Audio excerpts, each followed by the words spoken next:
alaikum wa rahmatullahi wa barakatuh. This is Najwa Hussaini with Azadi News. India begins deporting more than 150 Rohingya refugees to Burma. Burmese politician beaten to death in custody as police start occupying major hospitals.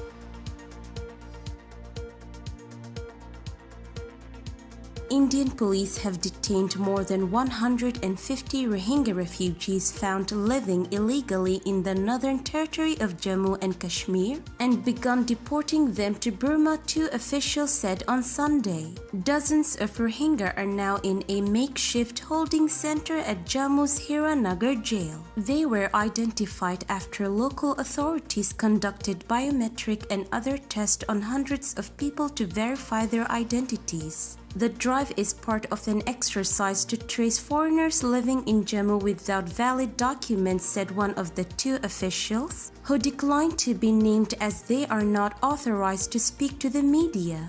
We have started the process of deportation of these refugees, the official added. In 2019, the Indian government split the former state of Jammu and Kashmir into two union territories, revoking its former limited autonomy and increasing New Delhi's control over the Muslim-majority region. Prime Minister Narendra Modi's Hindu nationalist government regards the Rohingya as illegal immigrants and a security risk, and has ordered that thousands of them living in scattered settlements be identified and deported. The Burmese military has been accused of committing atrocities including mass killings and rape against the minority population, forcing nearly 1 million people to flee. Most now live in ramshackle refugee camps on the border with Bangladesh. The UN has recommended that top military officials face genocide charges. Rohingyas in the country have said conditions are not conducive for them to return to Burma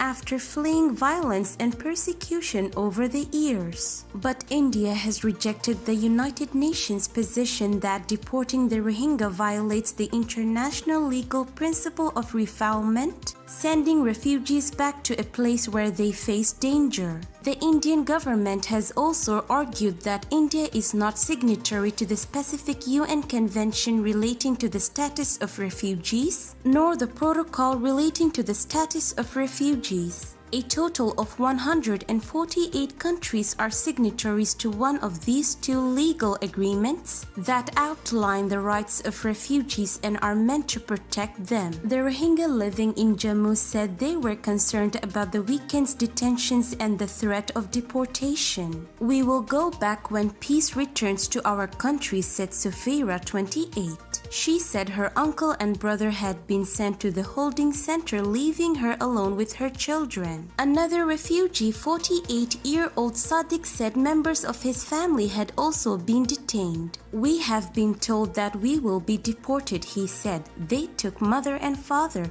Who will take care of them?" This comes as Myanmar veers deeper into crisis. The military junta, which seized power on February 1st, has occupied hospitals and conducted violent raids to consolidate its control of the country. Meanwhile, mass protests against the coup and military rule have continued for weeks on end. More than 54 people have died in crackdowns on protests, including many teenagers and young people, according to the UN. Troops in Burma have occupied hospitals and universities as part of their clampdown against nationwide protests in the country against the military coup. Many hospitals, university campuses, and temple compounds in Yangon, Irrawaddy, Bagu, Tanintari, Mandalay, and Sagaing regions, and Mon Kaya, Kachin, and Rakhine states have been occupied, according to local media reports. On Sunday, the body of Uki Male, who was arrested on Saturday, was received by his family, who were reportedly told that he had died after fainting. He was a member of Ms. Aung San Suu Kyi's National League for Democracy (NLD) party. However, activists claimed that he died in custody after getting beaten up by the police. A blood-stained cloth was also photographed near the 58-year-old politician's head. In Yangon, soldiers occupied the city's largest hospital, Yangon General Hospital, as well as Gandhi Hospital, and the Weibarki Specialist Hospital, medical workers told Myanmar Now.